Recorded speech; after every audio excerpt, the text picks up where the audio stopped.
Assalamualaikum warahmatullahi wabarakatuh.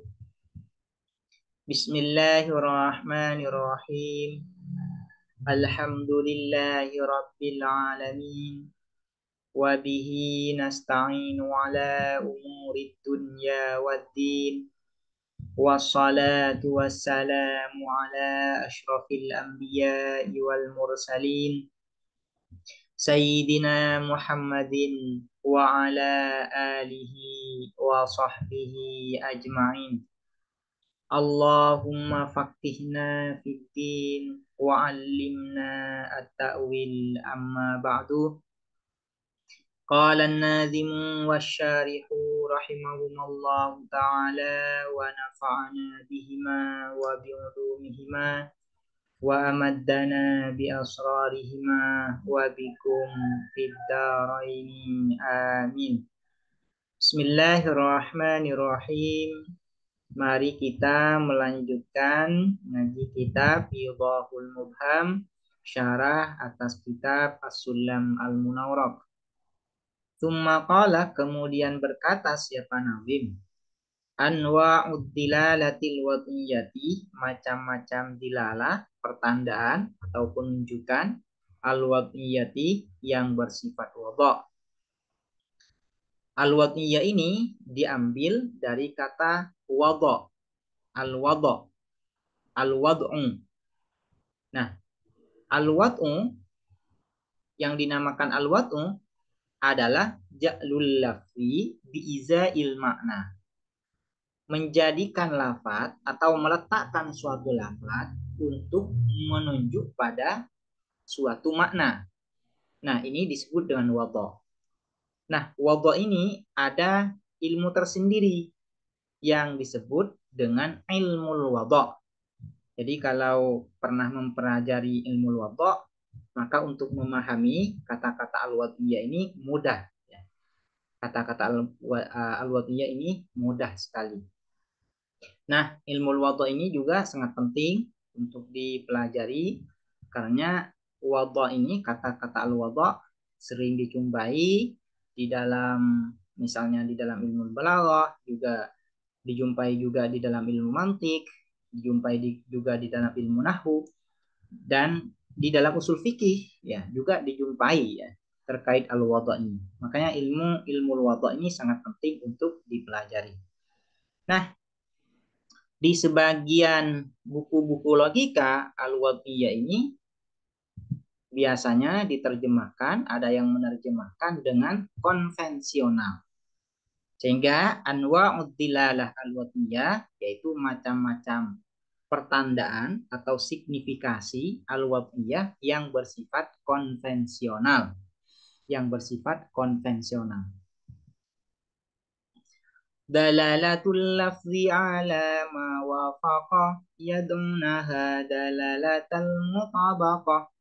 Dalalatul lafzi, adapun penunjukan lafaz, alama atas sesuatu, yang dimaksud dengan ma ini adalah makna, atas makna, wafaqahu yang sesuai apa ma, hu terhadap lafaz, yad'unaha ialah menamai siapa manatiqah, ha terhadap dalalatul lafzi, dalalatal mutabaqah pada dalalah mutabaqah.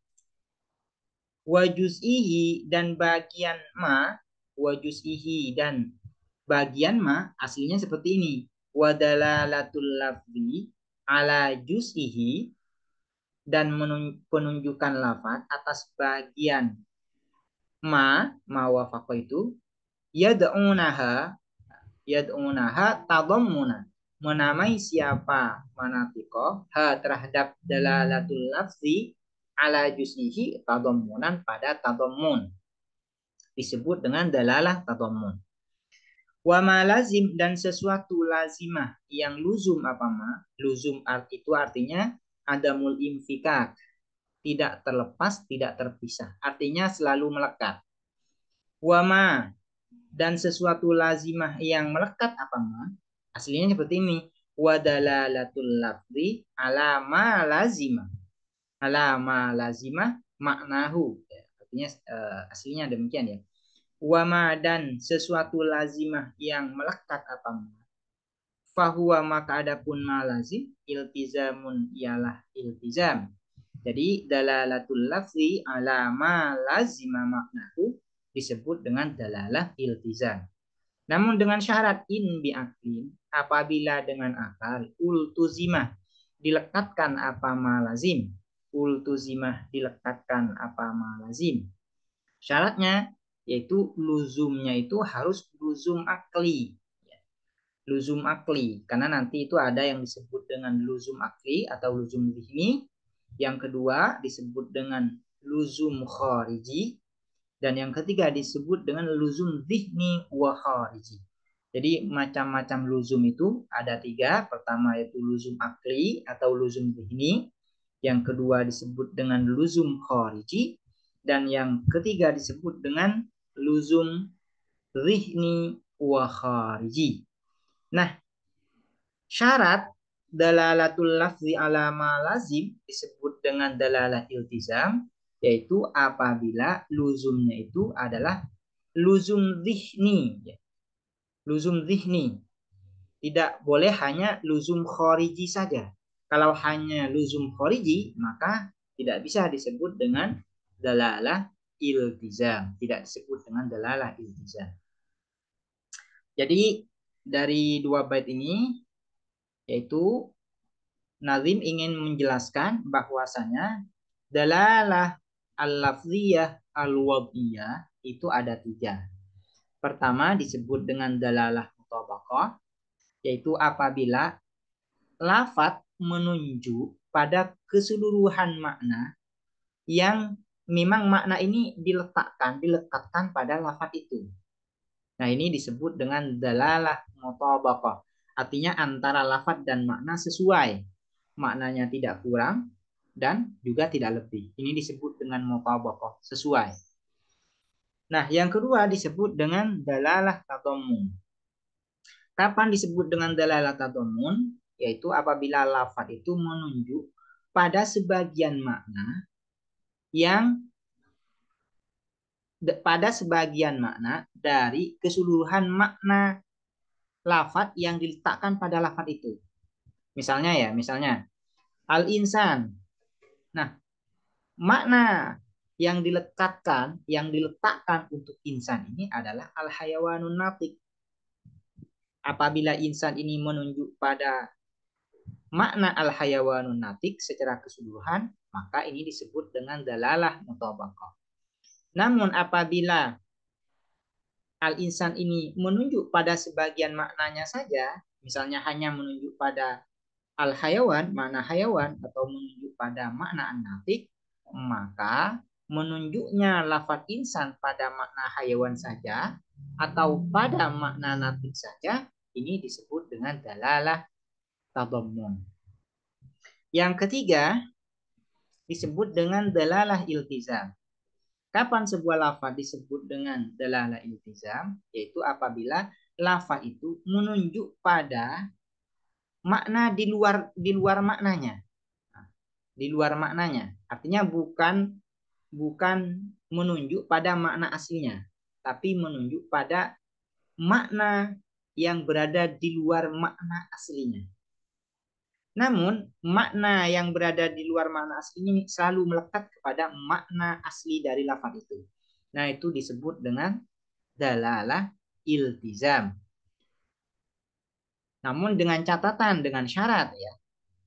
Makna yang selalu melekat pada makna asli dari lafaz itu, ya, melekatnya itu secara zihni, secara akli, secara zihni.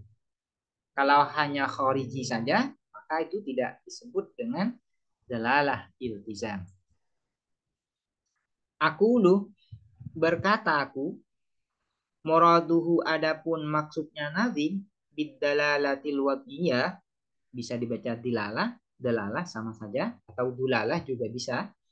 Muraduhu adapun maksudnya nazim bidilalatil wad'iyati, dengan dilalah wad'iyah, al-lafziyatu ialah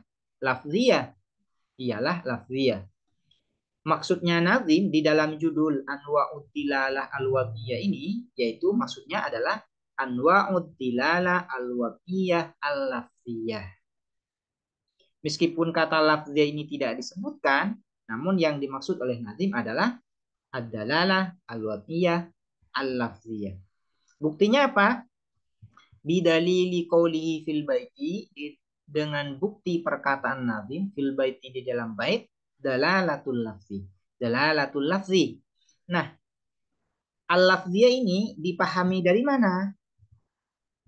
Bahwa maksud nazim dengan anwa'ud dilalah waqiyah ini maksudnya adalah anwa'ud dilalah al-lafziyah, yaitu kata-kata lafziyah ini dipahami dari bait ya, yang disampaikan oleh nazim, yaitu dalalatul lafzi. Dalalatul lafzi. Di dalam judul memang al-lafziyah tidak disebutkan. Namun demikian meskipun tidak disebutkan di dalam judul, lafaz ini disebutkan di dalam bait. Sehingga dapat dipahami bahwasanya maksud nazim dengan anwa'ud dilalatil waqiyah yaitu anwa'ud dilalah al-waqiyah al-lafziyah. Wa muraduhu, dan adapun maksudnya nazim fil baiti dalam bait, fil baiti dalam bait dalalatul lafzi, yaitu dengan kata-kata dalalatul lafzi al-waqiyah itu ialah waqiyah. Maksud nazim di dalam bait dalalatul lafzi, di sini kan nazim tidak menyebutkan kata-kata waqiyah di dalam bait ini. Cuman ini dapat dipahami bahwasanya yang dimaksud oleh nazim itu meskipun al-waqiyah tidak disebutkan di dalam bait, tapi maksudnya adalah dalalatul lafzi al-wad'iyah. Yang dimaksud demikian. Buktinya apa? Bidalili qaulihi, dengan bukti perkataan nazim fit tarjamatih di dalam judul, yaitu kata nazim al-wad'iyah. Di dalam bait nazim tidak menyebutkan al-wad'iyah. Namun meskipun demikian, yang dimaksud di dalam bait dengan dalalatul lafzi ini adalah dalalatul lafzi al-wad'iyah. Nah, al-wad'iyah ini bisa dipahami dari mana? Yaitu dari judul yang diberikan oleh nazim. Karena di dalam judul nazim menyebutkan kata-kata al-wad'iyah. Fakot hazafa, maka sungguh telah membuang siapa nazim mingkulin dari masing-masing, minat tarjamati dari judul, wal baiti dan bait, ma terhadap sesuatu, atbata yang menetapkan siapa nazim, nadhirahu terhadap bandingannya ma fil akhari di dalam yang lain, wahwa dan adapun hazfu wa isbatu nadhirihi fil akhar, naun ialah satu macam minal jinasi dari jinas, yusamma yang dinamakan apa nau al-ihtibaka pada ihtibak. Jadi di dalam ilmu bati itu ada bagian yang disebut dengan jinas. Nah, di antara bagian jinas ini ada yang disebut dengan ihtibak. Ihtibak itu yaitu ada secara umum ya, secara keseluruhan, secara mujmal, secara global.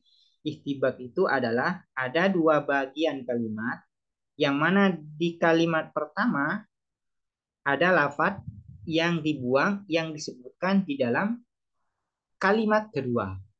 Nah, di dalam kalimat yang kedua ada lafaz yang dibuang yang disebutkan di kalimat pertama. Nah, ini disebut dengan naun minal jinas, yang disebut dengan ihtibar, bagian dari ihtibar. Nah, untuk memperdalam apa itu ihtibar, silakan dipelajari di dalam ilmu badi'. Kemudian apa yang dinamakan dalalah? Sebelum memasuki pembahasan terkait dalalah wad'iyah lafziyah, di sini syarih hendak menjelaskan terlebih dahulu apa itu yang dimaksud dengan dalalah dan bagian-bagian dalalah. Karena dengan memperjelas apa itu dalalah dan bagian-bagian dalalah, nanti dalalah lafziyah wad'iyah ini juga akan menjadi jelas, Wad dalalatu, dan adapun dalalah yang dinamakan dalalah itu pertandaan, signifikasi atau penunjukan. Fahmu amrin ialah memahami suatu perkara min amrin dari perkara yang lain. Jadi yang dinamakan dalalah itu adalah faham, paham, ya, paham sesuatu, memahami sesuatu dari sesuatu yang lain. Itu disebut dengan dalalah. Yang disebut dengan paham itu apa? Yang dinamakan dengan paham itu adalah intiqalul dzihni min amrin ila amrin.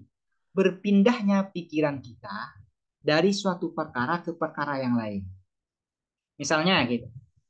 Ada orang yang mengatakan kata-kata masjid, kata-kata masjid. Nah, kemudian pikiran kita memahami bahwasanya masjid itu adalah tempat ibadahnya orang muslim. Nah, pikiran kita langsung langsung berpindah ke sana, langsung berpindah ke sana. Nah, ini yang disebut dengan paham. Nah, berpindahnya pikiran kita dari kata masjid ke makna tempat ibadah orang muslim, nah itu disebut dengan paham, disebut dengan paham. Nah, karena kita paham, nah, dari kata masjid ke makna masjid itu, nah itu yang disebut dengan dalalah. Fahmu amrin min amrin. Memahami perkara dari perkara yang lain itu disebut dengan dalalah. Nah, yang disebut dengan paham ya, apabila ada perpindahan pikiran kita dari suatu perkara ke perkara yang lain. Nah, itu disebut dengan paham. Nah, dalalah itu secara sederhana adalah kita memahami ya, kita memahami makna dari suatu lafaz. Misalnya orang mengatakan suatu lafaz, nah dan dari lafaz itu kita memahami maknanya, maka itu disebut dengan dalalah. Disebut dengan dalalah. Kafahmina seperti pahamnya kita, kafahmina seperti pahamnya kita, al-jirmal ma'huda terhadap benda yang diketahui min lafzis sama'i dari lafaz sama. Misalnya ada orang yang mengatakan as-sama, langit. Nah, kata-kata langit, kata-kata langit, kemudian dari kata langit ini kita paham bahwasanya yang dimaksud dengan kata langit itu adalah benda yang diketahui bersama yang ada di atas itu, maka berpindahnya atau pahamnya kita dari kata langit ke makna benda yang ada di atas itu, ini disebut dengan dalalah. Ini disebut dengan dalalah. Karena kita paham ya. Kafahmina al-jirmal ma'uda min lafzi sama. Seperti misalnya ada orang yang mengatakan kata sholat. Kata sholat. Nah, kemudian dari kata sholat ini kita paham bahwasanya yang dimaksud dengan sholat itu adalah gerakan ya atau sebuah perbuatan ibadah yang isinya itu adalah bacaan-bacaan yang dimulai ada rukunya, ada sujudnya, kemudian ada salamnya. Nah, pahamnya kita dari kata sholat ke makna sholat itu, nah ini yang disebut dengan dalalah. Intiqalu dzihni, berpindahnya pikiran dari kata sholat ke makna sholat. Nah ini yang disebut dengan dalalah. Disebut dengan dalalah. Falafdus sama'i, maka adapun kata sama sebagai sebuah lafaz, kata samanya ya, yusamma ialah dinamakan apa? Lafzus sama dalan pada dal. Dalan pada dalan, yaitu dal ya, disebut dengan dal. Dal ini adalah ma yadullu ala ghairihi. Dal ini adalah sesuatu yang menunjuk pada yang lain. Misalnya kata sholat. Ini disebut dengan dal, kata sholat disebut dengan dal. Kenapa disebut dengan dal? Karena kata sholat itu menunjuk kepada makna sholat. Karena itu disebut dengan ma yadullu ala ghairi. Sesuatu yang menunjuk pada yang lain. Yaitu kata sholat menunjuk pada makna sholat. Ini disebut dengan dal. Tahu dal ini bisa diterjemahkan di dalam kajian semiotika itu disebut dengan penanda. Kita bisa sebut dengan penanda. Lambang bunyi yang menunjuk pada sesuatu yang lain pada makna. Ini disebut dengan dal, penanda. Wal jirmul ma'hudu, dan adapun jirim, ya, benda yang diketahui, yusamma ialah dinamakan apa al jirmul ma'hud madlulan pada madlul. Madlul ini adalah sesuatu yang ditunjuk. Mayudallu, ya, mayudallu bihi, mayudallu alaihi bighairihi. Ya. Yang dinamakan madlul itu adalah mayudallu bihi, mayudallu bihi, mayudallu alaihi bighairihi. Keliru ya. Yang dinamakan madlul mayudallu alaihi bighairihi. Sesuatu yang ditunjukkan dengan sesuatu yang lain. Misalnya makna sholat ditunjukkan dengan kata sholat. Al-jirmal ma'hud ditunjukkan dengan kata sama. Nah, ini disebut dengan madlul. Tahu di dalam kajian semiotika ini disebut juga dengan petanda. Dal ini disebut dengan penanda, sementara madlul disebut dengan petanda. Nah, madlul ini secara sederhana yang biasa kita pahami adalah makna. Madlul ini adalah makna atau mafhum. Disebut dengan makna atau mafhum atau disebut dengan petanda. Mayudallu alaihi bighairihi. Sesuatu yang ditunjukkan oleh yang lain. Makna itu ditunjukkan oleh apa? Yaitu oleh lafaz. Sementara lafaz menunjuk pada apa? Menunjuk pada makna. Karena itu lafaz disebut dengan dal, sementara maknanya disebut dengan madlul.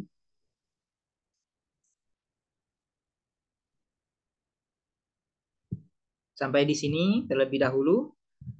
Semoga bermanfaat. Assalamualaikum warahmatullahi wabarakatuh.